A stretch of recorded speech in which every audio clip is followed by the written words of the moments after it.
The men who jumped from space. I'm the guy who jumped from space.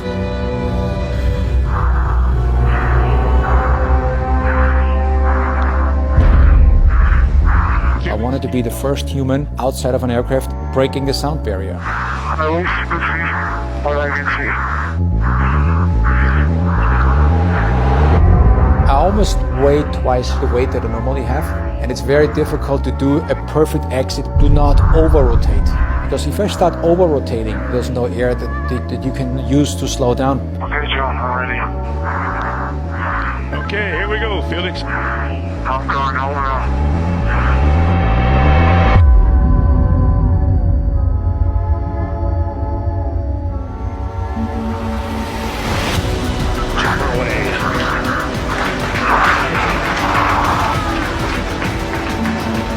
First 25 seconds, it looked like everything is under control.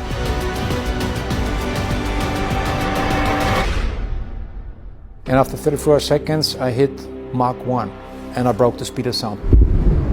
Was that him breaking the... Yeah. That was our goal. I wanted to be the first human outside of an aircraft breaking the sound barrier. Because of the fact that a lot of those scientists said prior to the jump, you're going to spin like crazy, and the other half said, we don't think anything is going to happen. I was mentally prepared to spin, but I was hoping that I'm not going to spin. Now, if you watch the next couple of seconds, you see at that moment, it slowly starts to spin. It's getting faster. The problem is there's no protocol. There's nobody in the world telling you, listen, Felix, if this happens, you have to do this while the whole world is watching.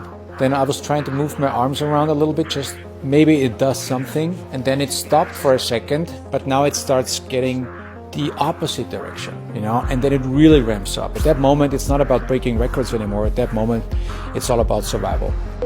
Speed 600 miles per hour. There's only one way for the blood to leave your skull, and that's through all the eyeballs.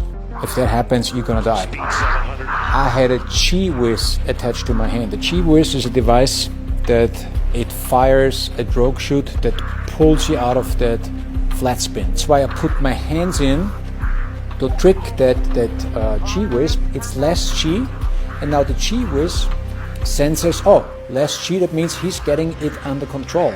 I turned around and I was stable as a rock. So when you look at my suit, the more you fall, the more depressurized the suit gets, and here you can already see the suit flapping. You look at the sky, it's blue now, so we went from black sky back to blue sky.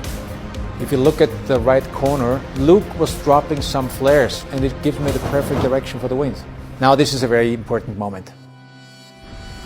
Very first time after hours and hours inside that spacesuit that I'm breathing regular air. So now I'm really happy because even the landing worked just perfect.